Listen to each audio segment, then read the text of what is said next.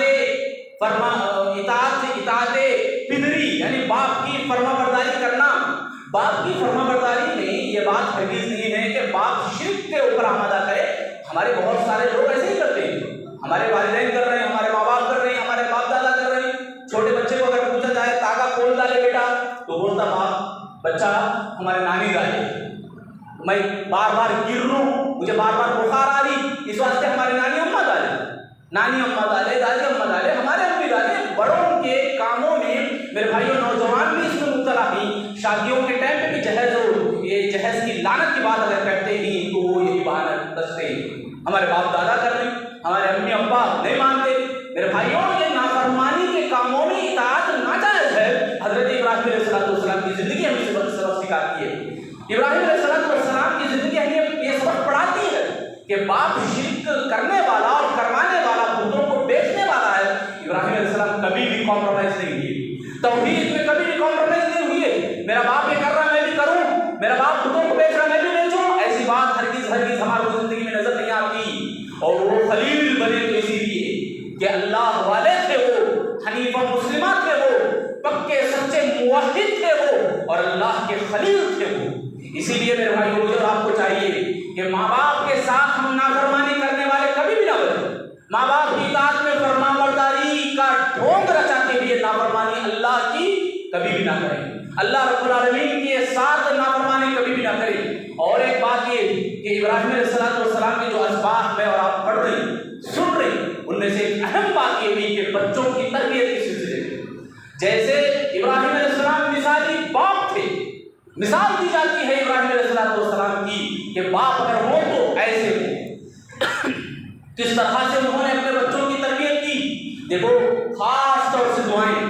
ایک بڑی اہم بات مولانا عبدالعزیز عمری کی حفظہ اللہ، وہ بتاتے ہیں کہ آج ہم دیکھیں ہماری زندگی میں آپ جس عمر میں ہوں، آپ جس عمر میں ہیں، آپ دیکھ بھی سکتے ہیں تو اپنے بچوں کو دیکھ سکتے ہیں، اپنے بچوں کے بچوں کو دیکھ سکتے ہیں، یعنی پوتوں کو۔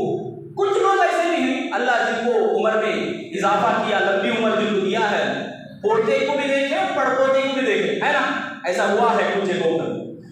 آپ اپنے پڑپوتے کی یا پوتے کی اصلاح اب ہے پوزیشن میں نہیں کر سکتے۔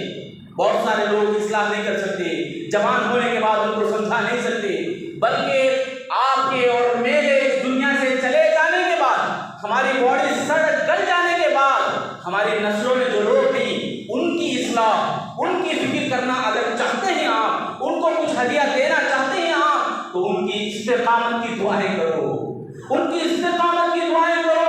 ہمارے بعد آنے والی نسلیں، ابراہیم علیہ السلام دعا کرے نا، کیا دعائیں کریں؟ اولاد کے سلسلے میں کئی دعائیں، ایک بڑی پیاری دعا، ربنا وابعث فیہم رسولا منہم یتلو علیہم آیاتک ویعلمہم الکتاب والحکمۃ ویزکیہم۔ اے اللہ آنے والے نسلوں کے لیے، یعنی بعد زمانے میں اللہ ایک نبی کو بھیج دے، ایک رہنما کو بھیج دے، وہ تیری تعلیم دے، لوگوں کو، مسلمانوں کو تیرا سبق پڑھائیں، تیرا تزکیہ کروائیں، یعنی اخلاص کو سکھائیں، تعلیم سکھائیں، حکمت سکھائیں۔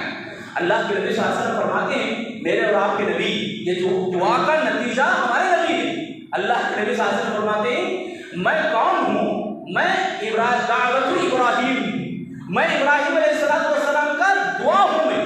اللہ کے نبی صلی اللہ علیہ وسلم فرماتے ہیں میرے بھائی، معنی یہ ہوا کہ ہم اب دعائیں کریں، ہم اگر اب دعائیں کریں تو ہزاروں سال کے بعد بھی ان دعاؤں کا اثر باقی رہتا ہے۔ سبحان اللہ۔ ابراہیم علیہ السلام کے دعا کرنے کے بعد 2500 سال